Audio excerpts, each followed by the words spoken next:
YouTube வந்ததுலேருந்தே expectations வந்துட்டு ரொம்ப அதிகம் ஆயிடுச்சுது. முன்னாடிலாம் எனக்கு கன்சீவாலாம் இருந்தால் ஹஸ்பண்ட் வந்துட்டு ரொம்ப சர்ப்ரைஸ் ஆவாங்க அப்படின்லாம் எனக்கு தெரியாது.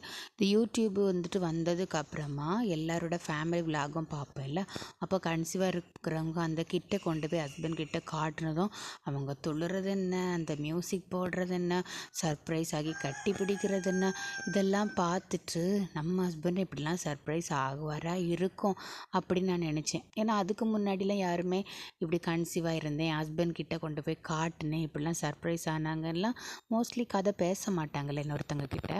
அப்போ யூடியூப் பார்த்து ஓகே இப்படி தான் சர்ப்ரைஸ் ஆவாங்களா இருக்கும், அப்போ நம்ம ஹஸ்பண்டு சர்ப்ரைஸ் ஆவார் அப்படிங்கிற நம்பிக்கையில் நானும் ப்ரெக்னென்சி செக் பண்ணிவிட்டு அந்த கிட்ட கொண்டு போய் ஹஸ்பண்ட் கிட்ட கொண்டு போய் காட்டினேன்.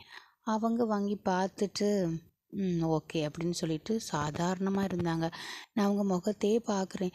ரியாக்ஷன் கொடுப்பாங்க, துள்ளுவாங்க, என்னை கட்டி பிடிச்சி ரொம்ப தேங்க்ஸ்ன்னு சொல்லுவாங்க, கண்ணீர் விடுவாங்க. ஏன்னா இந்த சீன்ஸ் எல்லாமே இந்த யூடியூப்பில் இருக்க விலாகர்ஸ் பண்ணி நான் பார்த்துருக்கேன். பார்த்தா எந்த ஒரு ரியாக்ஷன் அந்த சைட்லேருந்து இல்லை. எனக்கு ரொம்ப டிசப்பாயிண்ட் ஆகிடுச்சிது. ஐயோ அப்போ நம்ம தான் தப்பாக புரிஞ்சுக்கிட்டோமா, இல்லை தப்பான ஒரு ஆளை கல்யாணம் பண்ணிட்டோமா அப்படின்னு நினச்சேன். அதுக்கப்புறம் பார்த்தா இவங்க அந்த விலாக்லாம் பார்க்குறதில்ல. மேபி அந்த விலாகெல்லாம் பார்த்துருந்தாங்கன்னா வேணால் இவங்க அப்படி ரியாக்ட் பண்ணியிருக்கலாம். இப்படி பண்ணவே இல்லை. ரொம்ப ஃபீல் ஆகிடுச்சிது. நீங்களும் இந்த மாதிரி யூடியூப் பார்த்து எக்ஸ்பெக்டேஷன் எதாவது வச்சுருக்கீங்க அப்படின்னா நம்பாதீங்க, அதெல்லாம் ரொம்பவே தப்பு. யூடியூப்பில் பார்க்குறது வேறு, நம்மளோட ரியல் லைஃப்பில் நடக்கிறது வேறு.